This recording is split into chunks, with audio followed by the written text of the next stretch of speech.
Et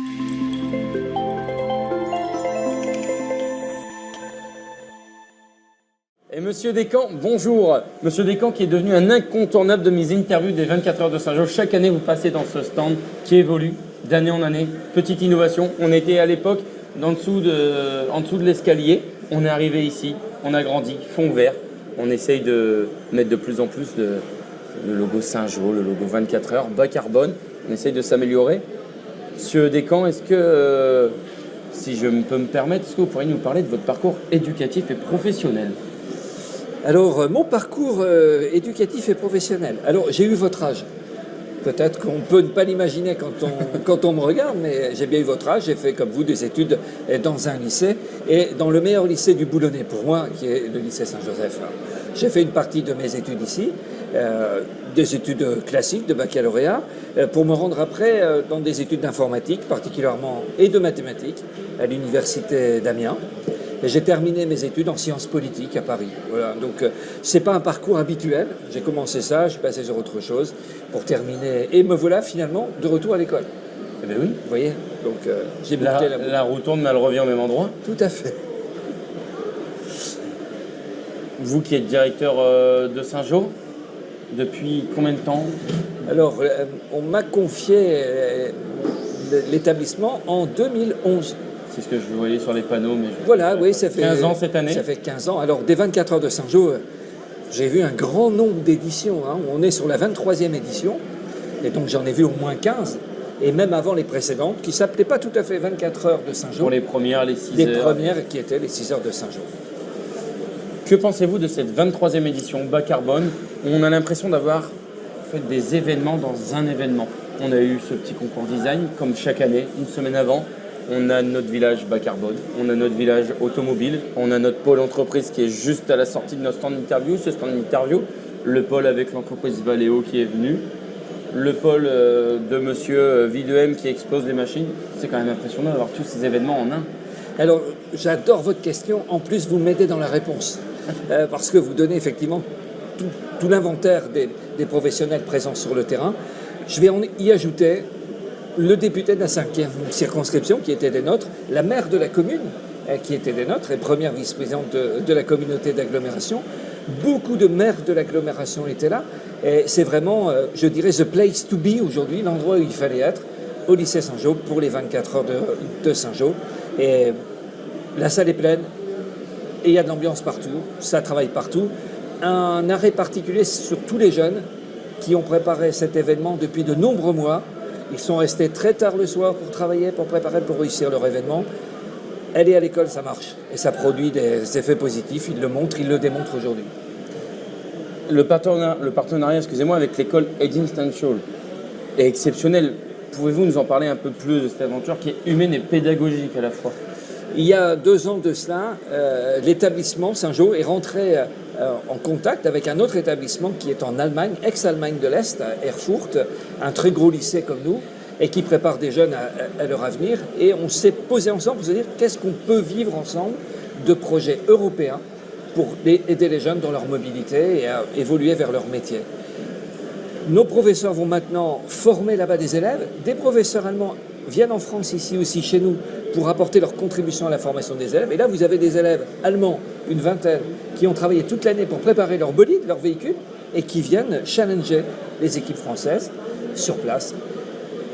Prochaine étape, le mois de septembre, les Allemands reviennent à nouveau pour ouvrir une nouvelle page de collaboration européenne. Ça, c'est de l'Europe concrète, c'est de l'Europe faite par les jeunes pour les jeunes. Et puis surtout que ces jeunes, justement, qui étudient en Allemagne, n'ont pas la même chance, comme a pu nous témoigner le directeur de leur école, qui nous a fait l'honneur d'être le parrain de cette 23e édition.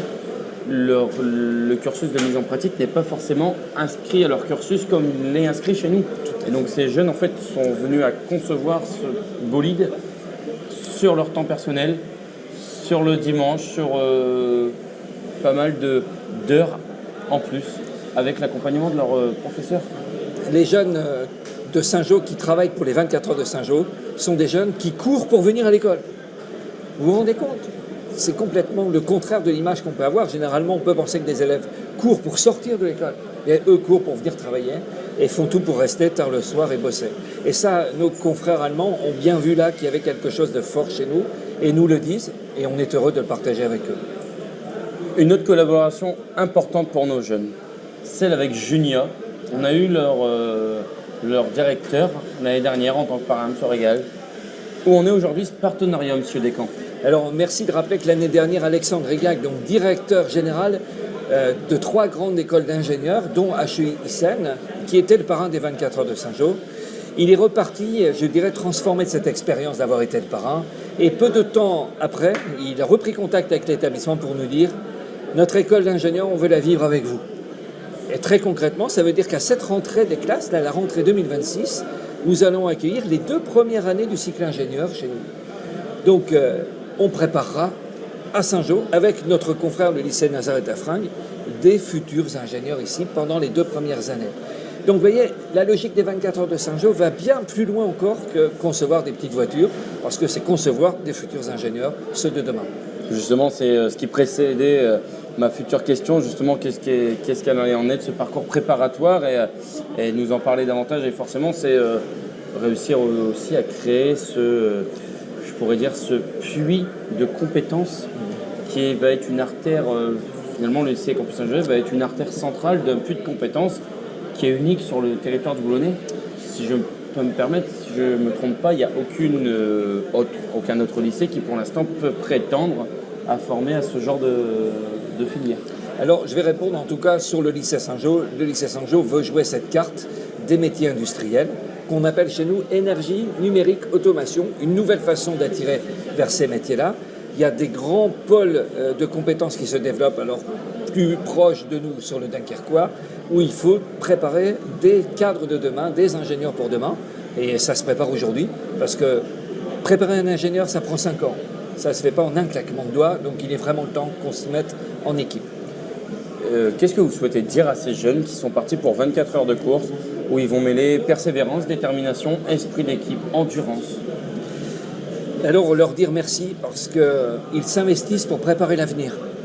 Et l'avenir, c'est le leur, c'est ce qu'ils construisent aujourd'hui, eh bien c'est notre avenir à tous pour demain. Ils se retroussent les manches, ils y vont avec courage. Réussissent-ils tout de suite? Non. Mais quand ils ne réussissent pas à son instant, ils recommencent. Et ça, c'est vraiment une valeur extraordinaire. Recommencer pour aboutir, pour avancer.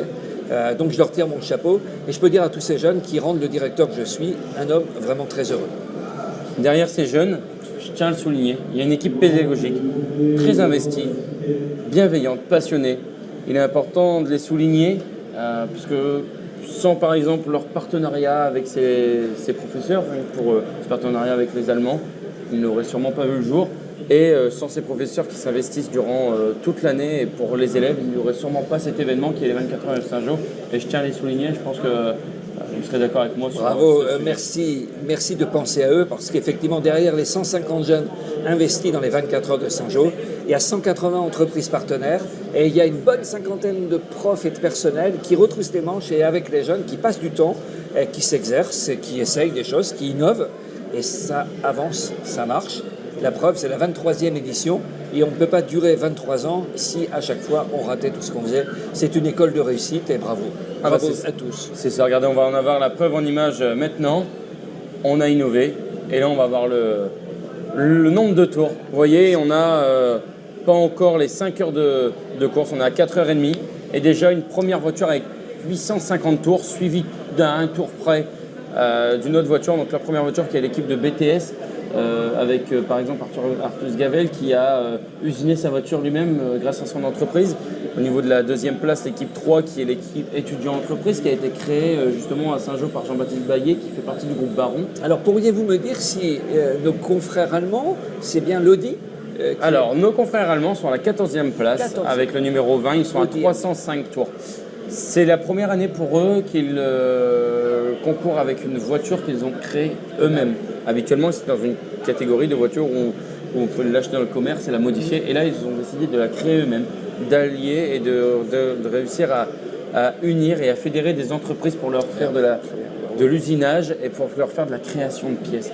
Et c'est impressionnant parce qu'ils ont su justement prendre en main tout ce qui est usinage et impression 3D et tout ce qui peut se mêler avec la communication, parce qu'ils font énormément de communication. Ils ont même fait un petit stand où ils vendent des petites goodies qu'ils ont créées toute l'année justement, avec même leur rappel qui leur a donné 500 € pour créer des reportages vidéo qu'ils nous ont demandé d'essayer de diffuser en plus du live justement. Et vous allez le faire. Et on va le faire. Allez, je repasse un petit coup sur nous quand même. Écoutez, en tout cas, moi je tiens à vous remercier. Je vous dis à l'année prochaine pour une nouvelle interview. On ne passera pas à côté. Très bien. Merci à vous. Merci.